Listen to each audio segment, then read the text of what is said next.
Hey you, only 18% of people are subscribed right now? What are you waiting for? You see that shit? Click it. Help me and my brother out right here. My boy Duke needs some help. What is up guys, Skyler here. Today we're doing David Copperfield versus Harry Houdini. Don't worry, I didn't forget my roots with the Freshie Canal and ERB. They'll be coming, I know I haven't done them in a while, but here we go. The Magician Battle. Let's see how it goes. Drop a sub if you're new here, we're on the road to 4K. Godly, he looks ridiculous.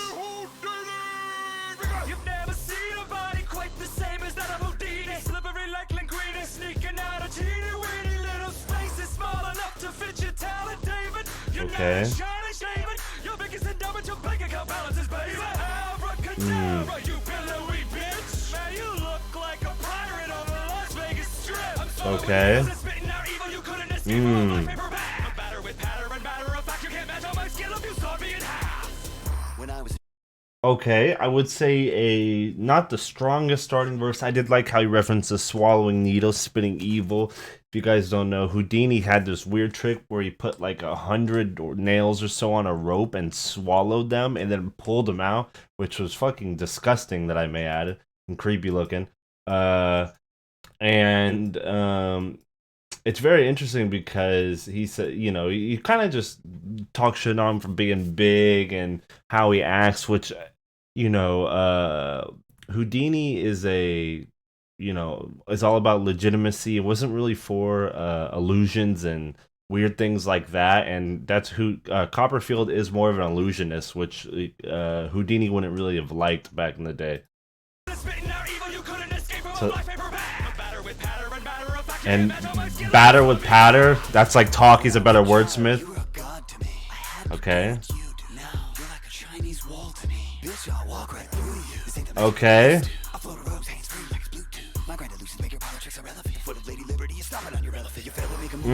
Okay.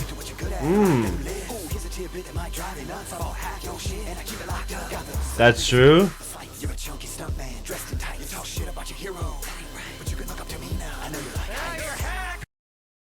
Okay, Copperfield's verse was definitely a lot better, but how he started and how he ended is very hypocritical. So, or like he said off the bat, he said, "I looked up to you," right? So if we said go right at the beginning, he says, "When I was a child, you were a god to me." So he means he looked up at him, right? And then he also says at the very end here, which I think is very interesting. You talk shit about your hero, that ain't right. What? You know, you're doing the same exact thing by talking shit on him. And that is true, though. Houdini got his whole facade and idea, or facade, his character from Houdin. And then later on talk shit about his jokes and how they weren't, or not his jokes, his tricks and how they weren't real, which is true, you know, but your hypocrisy behind it doesn't make sense. And then he said the things about you can't make kids, you know. He says, the one thing I did like here is he says, a tidbit that's funny here is you should stick to what you're good at, lock them lips. I bought half your shit, because he did like Houdini a lot and keep it locked up, and Copperfield owns the museum a big, it's not like it's kind of basically a magic museum, so I like that. I like that. And then his grand illusions, you know, the foot of Liber Lady would stomp your elephant. Well, you know, I think, you know, magic and a lot of things have just gotten a lot bigger. You know, bigger is better. You know, things like tricks and things like that. While David Copperfield made the Statue of Liberty disappear, while Houdini made an elephant disappear. I definitely say the elephant's a lot more believable, even though another one are true. But you know, the Statue of Liberty one, it was just over the top ridiculous in my opinion. But I definitely think Copperfield had the better first verse. A lot more disses.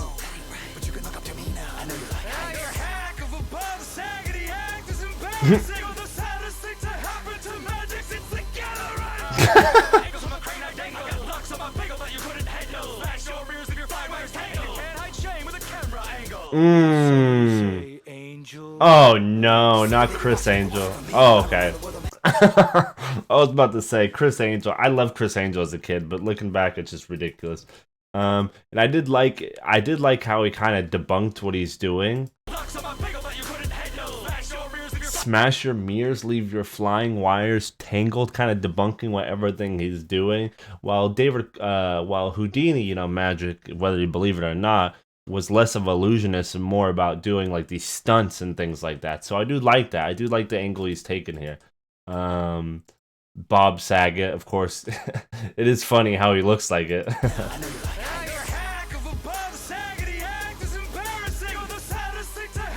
The magic since The Gathering.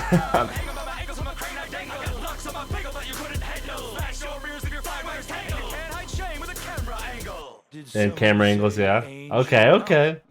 No, that is true.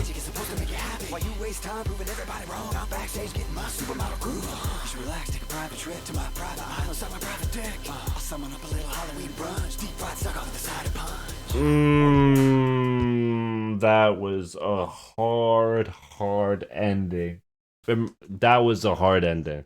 Okay, I think David Copperfield did win, and even though he was more bragging, his punches were more direct, where Houdini's were kind of hit or miss, you know, and they weren't as hard, while this one was real hard. I'll summon up a little Halloween brunch. Deep fried sucker with a side of punch. So if you don't know, Houdini was at a college and he got punched in the stomach. He was one of those people, you know, with people like, you know how they took cannonballs to the stomach? Well, he was like, you know, I could take a punch. And one of the kids walked up and punched him, like a college kid walked up and punched him in the stomach before he was ready. And it actually like bursted I think it was his appendix. And then he died on Halloween a couple days later. So that was hard right here with a side of punch and a Halloween brunch. I like that.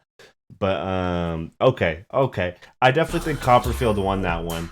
The mystique and mysterious beat was nice. I did like that, but this is early ERB, and early ERB's writing is it's not as good as it is or refined, but it was a solid battle for sure. Definitely not one of the worst, but definitely not one of the best. Shout out to everyone who came by, and let me know what you guys want to see next. And let me cue the outro real quick.